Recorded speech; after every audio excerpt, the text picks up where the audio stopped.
এক ছোট গ্রামে রাজু নামে এক গরিব কৃষক থাকত।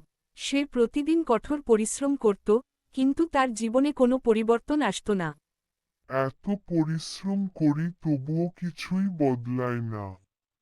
একদিন মাঠে কাজ করার সময় সে একটি সোনালী বীজ খুঁজে পেল এবং অবাক হয়ে তাকিয়ে রইল। এটা কেমন বীজ? আগে তো কখনো দেখিনি। সে বীজটি বাড়িতে এনে রোপণ দিন পর একটি ঝলমলে জাদুকরী গাছ জন্ম নিল। ওহ, এটা তো জাদুর মতো।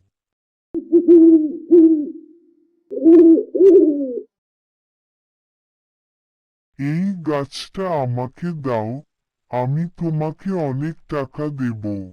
না, এটা আমার আশা। আমি এটা বিক্রি করব না। কিছুদিন পর গাছটিতে সোনার মতো ফল ধরতে শুরু করল এবং রাজুর জীবন ধীরে ধীরে বদলে গেল।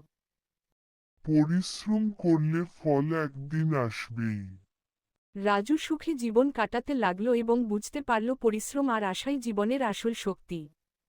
এটাই আমার জীবনের সবচেয়ে বড় শিক্ষা।